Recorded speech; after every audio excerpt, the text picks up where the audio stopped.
Hello, everyone, and welcome to today's TOC podcast. I'm Joe Weichert, chair of O'Reilly's Tools of Change conference. If you want to see all the upcoming TOC products and events we have in the works, be sure to visit us at o'reilly.com/TOC. Today's podcast is brought to you by Publishers Weekly, our TOC event partner. Look for regular TOC coverage and original content on publishersweekly.com and in the print edition. I'm joined today by Varon Pick, co-founder and artistic director of Counterintelligence Media. Varon, welcome to this TOC podcast. Thank you for having me. So Varon, can you tell us a little bit about Counterintelligence Media and what you folks do there? Well, Counterintelligence is a Transmedia publishing company, and we focus on finding new ways to express transmedia content, some of it through tablets and through the whole variety of new digital platforms at the moment. And what's really interesting with book apps and our focus there is to really redefine the new forms of storytelling that those demand. That now that you have the convergence of narrative and media such as film and interactivity and social and gaming mechanisms, that it's not just, there is no formula for this. And there is, to create an immersive kind of experience, there's very many different ways that you can go now that you're no longer bound by traditional linear structures to create an engagement with the audience that is different. And those can be explored differently in areas such as fiction or nonfiction, or different kinds of audiences, different kind of content. And it demands a lot of collaboration and customization. So I love it that you say that there's no formula for this. And to me, that implies that you're doing a lot of experimentation. Is that a fair way to state it? Absolutely. Well, it's a completely new field. And a lot of the experiments so far have involved a lot of repurposing and a lot of creativity as well, especially in children's books, in terms of how do we leverage all these new tools that we have now to tell the story, to create a new storytelling form. Yeah, so let me ask you though on that, because you mentioned repurposing, and I think that's an important point for us to talk about. Right now, I think in the publishing industry, a lot of folks are just focused on how can we repurpose print content into digital and make money. And I think what you guys are doing is looking at a much richer experience than just a quick and dirty conversion. So how valuable is it to repurpose content from where you sit versus having a digital first approach to things and thinking about the medium from the start? Well, I think thinking about the medium from the start is indispensable, whether you repurpose or not. In a way,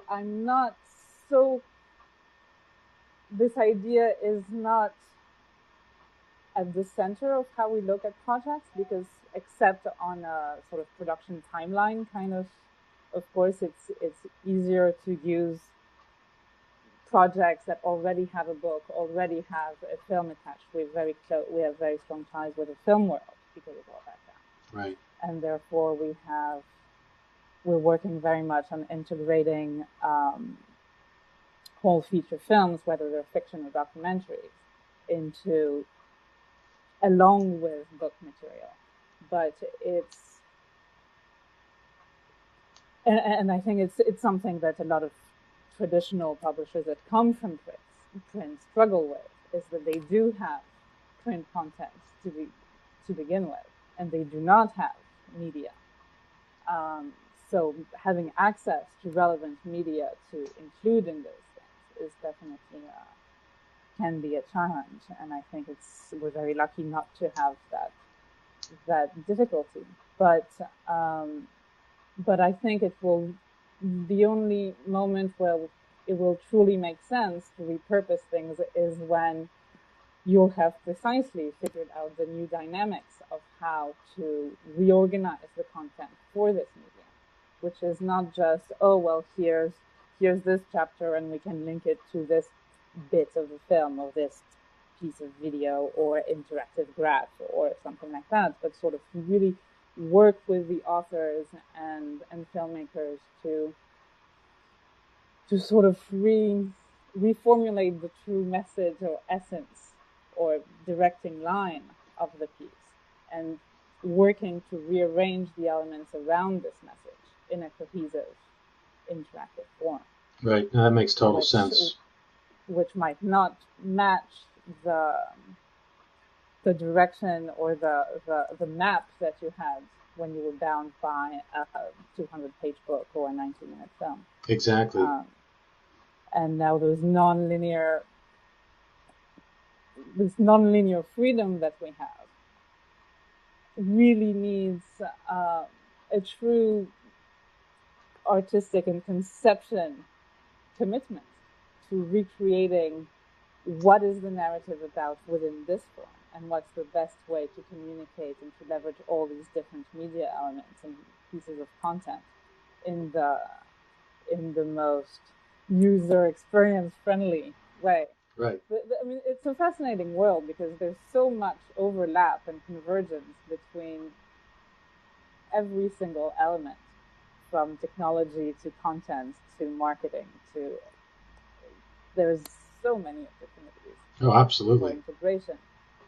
But it definitely, I think, demands a very, very strong focus on this new kind of synergy, both on the content level as on the production level, a very high collaboration, synergetic kind of collaboration between departments. Right. And yeah, I'm thinking back when we spoke earlier, you mentioned that your company focuses on agile product development techniques. So can you talk to us a little bit about how you're applying the agile methodology? Well, yes, at very many levels, because these are digital products, they welcome those kinds of methodologies in terms of software product development, customer development, small, independent, highly collaborative and cross-functional teams, but also work very, very much in terms of, very crucial in terms of collateralization and customization, which is really, really, I believe, key for this medium, and that you cannot apply a formula to a standard template for the very reason we spoke about a minute ago. Right. You really have to, and to be able to do that, you have to build platforms in an adaptable way and build functionality in a modular way, so that you can eventually get to templates, but not start from a template. You can get to optimized template later down the line, and tailor those templates both on the side of content type and delivery type. Like, is it an app? Is it a game? Is it reference? Or is it a more immersive fiction kind of thing? According to, we have so many tools in data analytics that we can leverage at almost every single level of production, from, again, customer development and audience relationships, and user experience, and to optimize those products and eventually reach templates. And in that sense,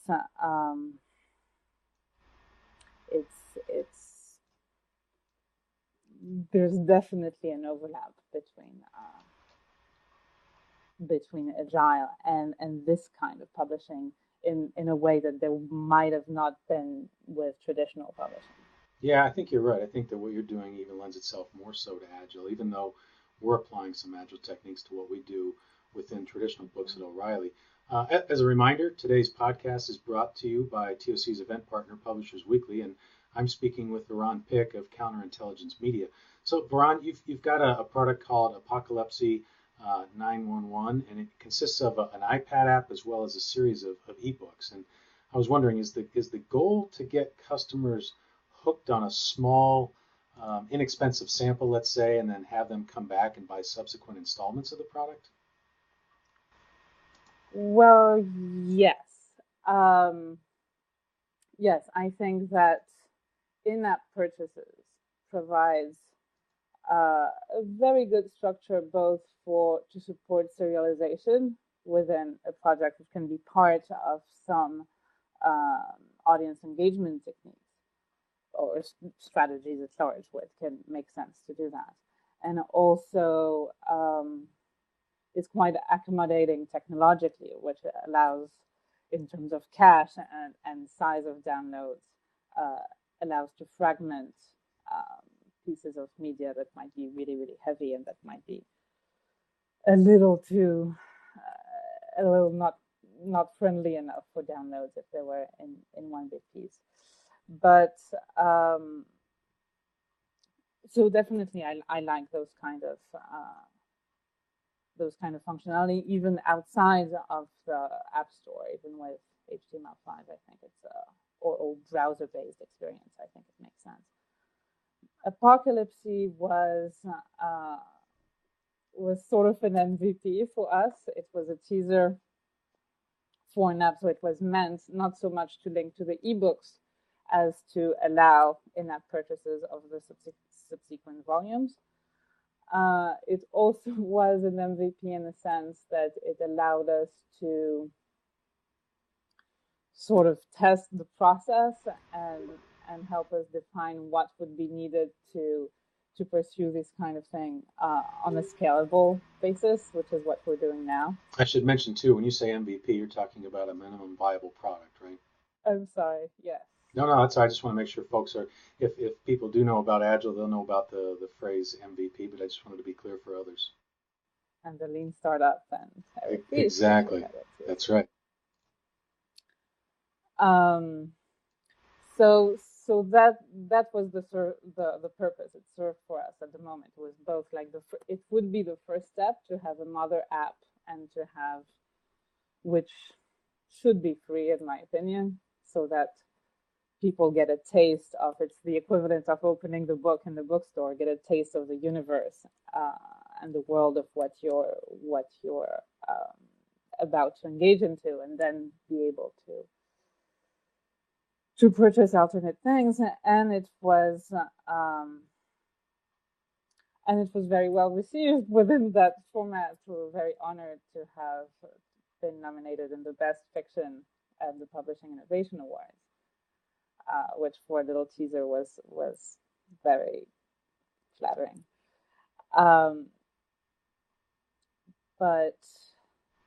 But we might, Apocalypse is a very ambitious project in terms of functionality, and therefore we might start with another project first before we get to that. But we never really went out to the audience with it.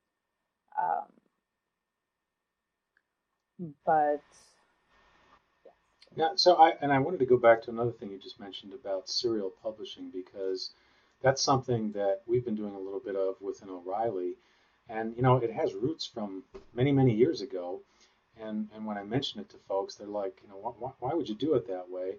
And I think that there's an opportunity that digital represents a great opportunity to push out, whether it's updates or subsequent pieces of the content. Absolutely. And it sounds like that's kind of a core part of what you folks are up to from in counterintelligence. Is that fair to say? Absolutely. Okay. To have, well, I think in a lot of projects it's almost like Russian dolls. You have different layers of content.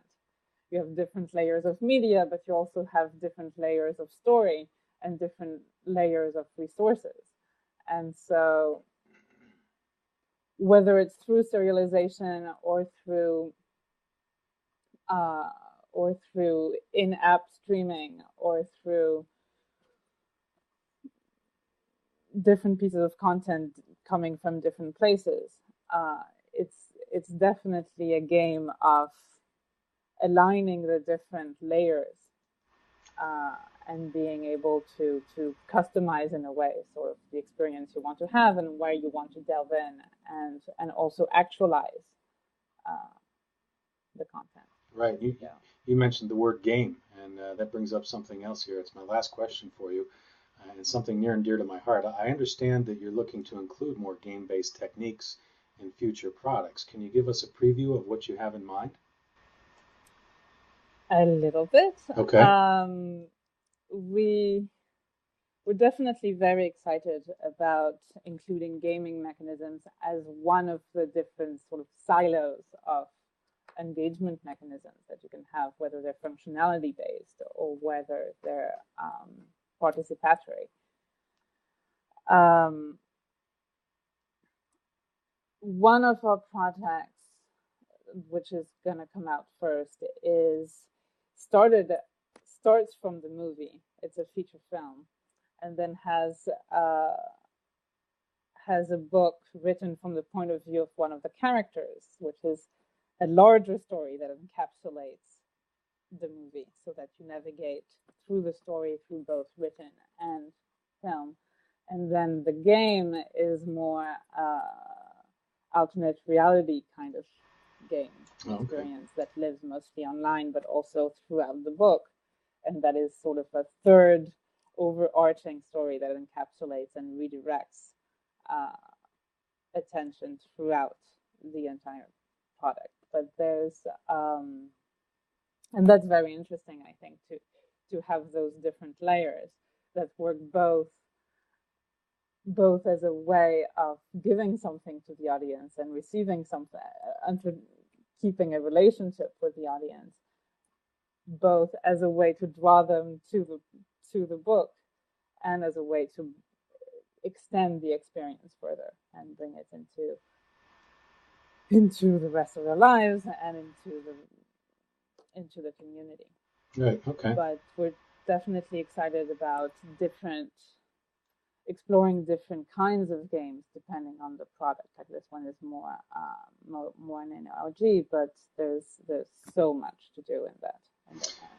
Well, you're doing some pretty exciting stuff with a lot of things I'm interested in, leveraging agile, kind of the lean startup approach, and now this gaming technology that you're going to fold into this, as well as the serial publishing model. So I'm very interested to keep a close eye on what you're up to. So Ron Pick of Counterintelligence Media, thank you so much for being with us today on this TOC podcast.